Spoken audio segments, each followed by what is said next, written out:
এবং বহু মুহাদ্দিসাত মহিলা, পুরুষ তো আসেনি। অতএব নিব্রাসের এই যে প্রয়াস, এটা অত্যন্ত প্রশংসার দাবি রাখে।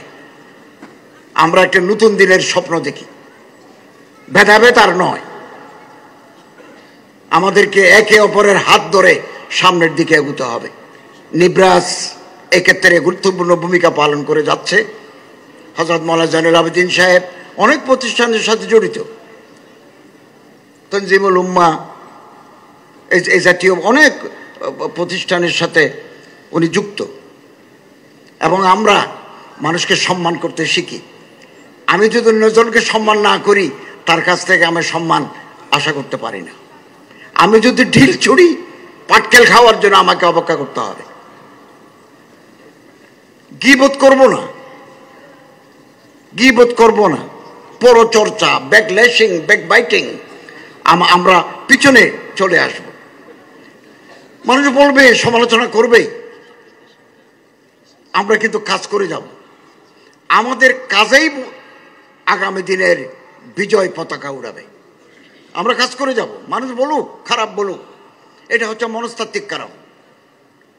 মাওলানা জয়নুল আবেদিন সাহেব, আওলাদ রসুল সাহেব, নিব্রাসের অধ্যক্ষ মহোদয় ডক্টর নুরুল্লাহ, ওনারা সমাজের একটা অবস্থানে চলে এসেছেন। এটা অনেকের সহ্য হয় না, কারণ ওই পর্যায়ে আমি আপনি পৌঁছতে পারি নাই। এই জন্য আমাদের মনের ভিতরে একটা গ্লানি, একটা ব্যর্থতা আমাদের খুঁড়ে খুঁড়ে খায়। তখন আমরা ফেসবুকে আশ্রয় নিই, অথবা মাইক পেলেই বিশুদ্ধার করি। এটা খুব খারাপ অভ্যাস। ইবনে মাজাহ শরীফের হাদিস, আল্লাহ যাকে সম্মান দিবেন, আল্লাহ যাকে উপরে তুলবেন, পৃথিবীর সব মানুষ চেষ্টা করেও তারে নামাতে পারবে না। আর আল্লাহ যাকে ফেলে দিবেন, ডাউন করে দিবেন, ফল করে দিবেন, পৃথিবীর সব মানুষ চেষ্টা করেও তাকে উপরে তুলতে পারবে না। অবাক লাগে যে আন্তর্জাতিক এই যে বিচার আদালত, মানবাধিকার লঙ্ঘনের যে বিচার আদালত যারা করেছিলেন, অনেক মানুষের ফাঁসি হয়েছে। যারা উদ্যোক্তা, আজকে তাদেরও ফাঁসির অর্ডার হয়। तारीख अपने आप को दोहराती है, হিস্ট্রি রিপিটস ইটসেলফ।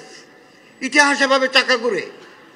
মানবতা বিরোধী আদালত যারা প্রতিষ্ঠা করেছিলেন, যাদের ফাঁসি দেওয়া হলো, খুব বেশি দিন লাগে নাই, চাকা ঘুরে গেল, ইতিহাসের চাকা ঘুরে গেল। যারা উদ্যোক্তা, আগামী দিনে আরো অপরাধীর ফাঁসির রায় হতে পারে। অতএব ইতিহাসের পুনরাবৃত্তি আমরা কোনোদিন আল্লাহরে ভুলে যাব না। আল্লাহ যেন আমাদের উপর নারাজ না হন। ডিফারেন্স অফ ওপিনিয়ন থাকবে। আপনি এক দল করেন, আমি আরেক দল করি। আপনি এক পীর সাহেবকে মানেন, আমি আরেক পীর সাহেবকে মানি। আপনি বুকে হাত রেখে নামাজ পড়েন, আমি এখানে রাখে নামাজ পড়ি। আপনি আমিন বিল জেহের করেন, আমি আমিন বিল সির করি। ডিফারেন্স থাকবে, থাকুক না, যুগে যুগে ছিল। In spite of our petty differences, we must be united under the banner of Kalima-e Tayyaba. এবং এই জুলাই বিপ্লব পরবর্তী সরকার জাতির জন্য সুযোগ এনে দিয়েছে হাতে হাত ধরার, বুকে বুক মিলার। এই সুযোগ যদি হাতছাড়া করি, আরো 54 বছর অপেক্ষা করতে হবে। অতএব সব আমার দল করবে কথা নাই, সবাই আমার চিন্তাধারার সাথে একমত হবে কথা নাই, কিন্তু আমাদের আল্লাহ, আমাদের রসুল, আমাদের কিতাব, তাআম্মুলে সাহাবা, সুন্নতে রসুল, ইমানি জজবা, কেবলা এক এবং অভিন্ন। এবং আলাদা আলাদা থাকলেও জাতির দুর্যোগপূর্ণ মুহূর্তে আমরা রাজপথে আমরা হাজির হয়ে যাব, আমাদের দেখা হয়ে যাবে। এই জন্য মানুষকে সম্মান করতে শিখি, মানুষকে ইজ্জত করতে শিখি। গীবত আমরা করব না, পরচর্চা আমরা করব না। আমরা একজনের দোষ আরেকজনের লুকাবো।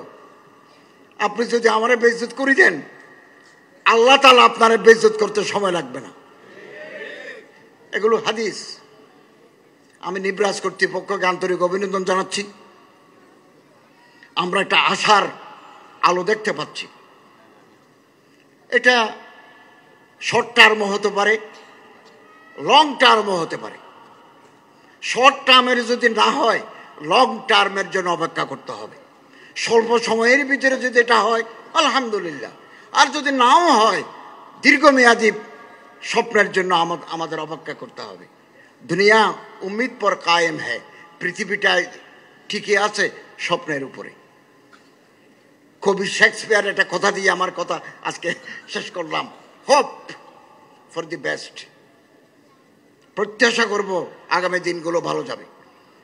আগামী দিনের সরকার যেটা গঠিত হবে, নির্বাচনের মাধ্যমে খুব ভালো সরকার গঠিত হবে আমরা আশা করতে পারি। Hope hope for the best, prepare for the worst. খারাপ হতে পারে, এটার জন্য তৈরি থাকতে হবে। আশায় আমরা বেঁচে থাকব। খারাপ সরকার যদি আসে, জনগণের কল্যাণ করতে অসমর্থ হয়, জনগণের অভিপ্রায় কদর করতে ব্যর্থ হয়, এটার জন্য আমাদের তৈরি থাকতে হবে।